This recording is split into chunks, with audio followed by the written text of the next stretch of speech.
Welcome back to episode 2 of Gonzaga Nation SI with myself, Dan Dickow, and the legend Adam Morrison.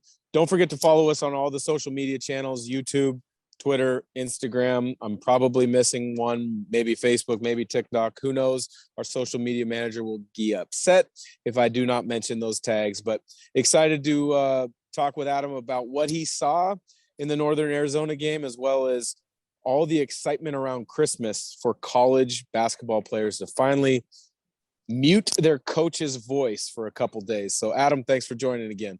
Yeah, thanks for having me. Well, let's get right to it. I was impressed with Northern Arizona for about 10 minutes, but I was really impressed with their shifty guard, Jalen Cone, throughout the first half. Gonzaga did great on him in the second half. What did you see in that game that provided maybe some excitement for Gonzaga moving forward?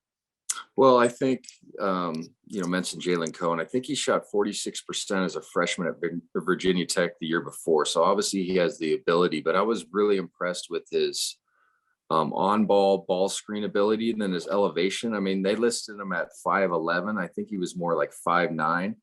Super quick, athletic guard. I thought Andrew Nemhard and Bolton did a decent job on him, but they ran him off pin downs. Every time they threw it in the post, they side screen and up screen for him. But I thought the second half adjustment was the best for Coach Few was taking away his ability to come off screens by double teaming him. Thank you.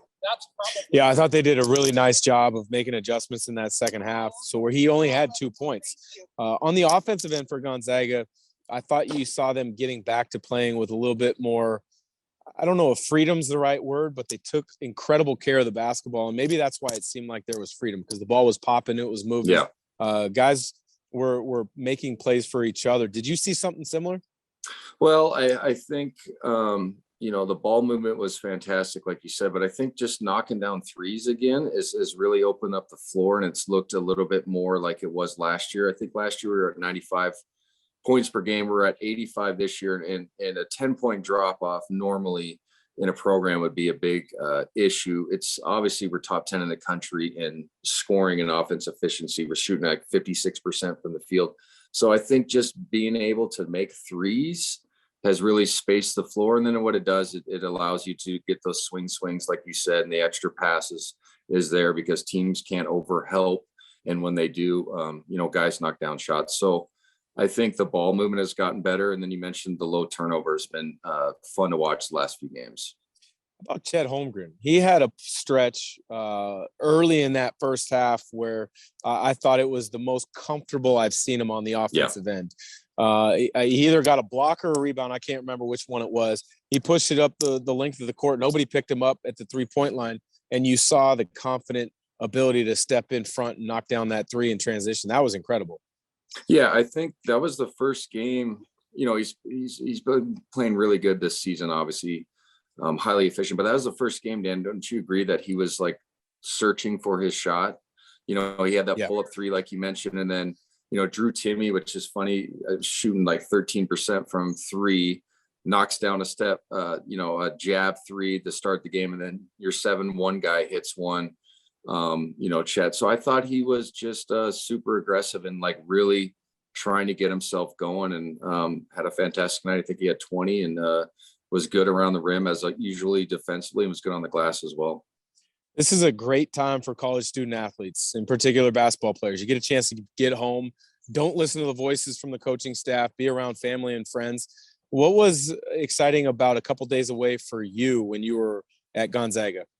I think just being able to go home, obviously, and then, not listen to Bill Greer and Coach Few tell me to rotate on defense or something. Sometimes you just need that extra time to get away and decompress a little bit. And, I think it's nice that our guys are getting this, 8-day break, probably 5 away from the staff, and, kind of recalibrate, see some old friends, and, just kind of forget about basketball for a little bit. Yeah, I remember for me, in particular, my redshirt year after having to transfer, I had almost 3 weeks at home. So that was a tremendous stretch, something you never get anymore these days. But it was good to get back in the gym and just shoot around with buddies for me, without, like you said, the constant, hey, do this drill, do this workout, think about this. just free your mind and do some things. So I would agree with that. Last question before we wrap this episode up is it's Christmas time. You've got kids, I've got kids. It's a wonderful time of year where you're giving gifts, but you're also receiving gifts. What would you give Coach Few for Christmas? That's an interesting question, and I've had time to ponder. I think a new pickleball racket. He's always talking about how good he is at pickleball, and I've had some recon from people that played against him, and they're like, he's not very good. So I would like to help him out by giving him a new pickleball racket. But there's some other things that came to my mind. But I think pickleball rackets the one of the things that he could use the most. That's tremendous. I know he's really into pickleball. He's made a comment or two before about pickleball to me while he was in the Final Four bubble, but I've never gotten into it. I know your dad is big time into pickleball on the north side here in Spokane. I think if I were to gift Coach Few something, he would probably grab it and throw it in the garbage. I would get him a tie and a sport coat for him to wear. He did away with the ties about 10 years ago. And now with the kind of loosened dress code for coaches, I don't think you're ever going to see him in a sport coat again. Yeah, I don't blame him. I mean, Huddy and I doing the radio, we were tie and suit when I first started. Now I'm in a polo and I wear a hat. So I'm like, hey, this is actually a better deal. It's easier to get ready and stuff. But yeah, I think a sport coat would do him well. Awesome. Well, awesome job, Adam. Great to connect again. Looking forward to continuing to bring some insight that only you and myself can provide. So take care. Have a great Christmas with the family. Yeah, you as well.